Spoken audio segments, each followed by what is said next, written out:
In the shadowy depths of ancient Egyptian tombs, where silence drapes over golden relics and walls whisper with hieroglyphs, archaeologists have unearthed something remarkable.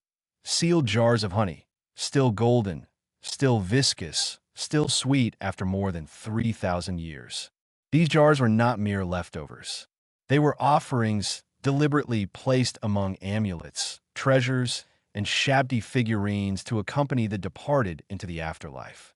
For the ancient Egyptians, death was not an end, but a journey, an extension of life in another realm.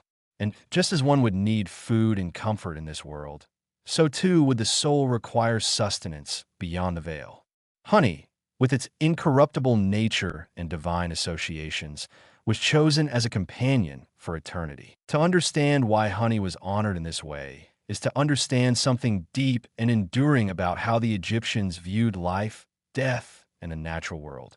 They revered order and balance, believing the universe was held together by Ma'at, a cosmic harmony that governed everything from the flooding of the Nile to the path of the stars.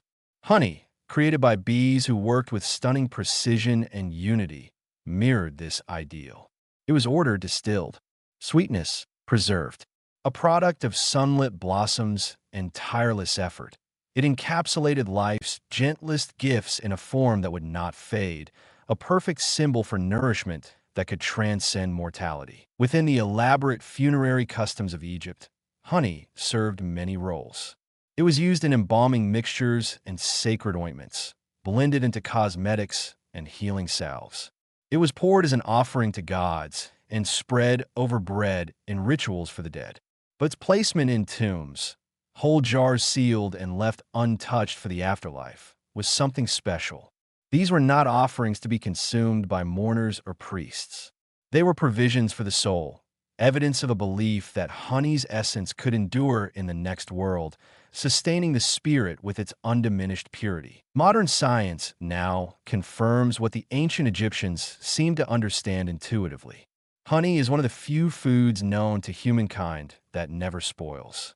Its ability to last indefinitely is due to a rare combination of low moisture content, natural acidity, and the presence of hydrogen peroxide, which gives it antibacterial properties. Together, these qualities create an environment hostile to microbes, protecting honey from decay in a way no other food can match. Even the world's finest wines or cheeses surrender eventually to time.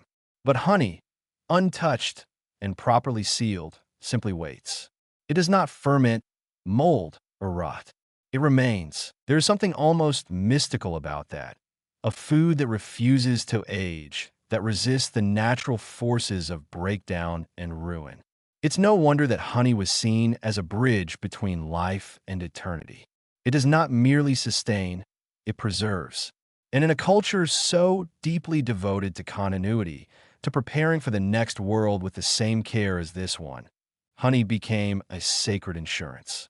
It was a statement of belief that the sweetness of life could continue, that not all beauty must fade. Beyond its physical resilience, honey also holds symbolic power. It is the product of labor, of harmony with nature. Bees, seen in some ancient Egyptian texts as messengers of the gods, gathered nectar and transformed it into something wholly new, a gift not just of sweetness, but of transformation. That idea, too, mirrors the Egyptian view of death, not annihilation, but transformation. A soul passed through judgment, weighed against the feather of truth, and, if found worthy, stepped into an existence more profound and eternal.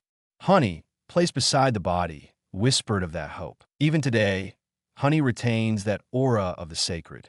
We may no longer entomb it beside our loved ones, but we still reach for it in moments of comfort and care, when a child is sick, when teen needs soothing, when a wound needs tending.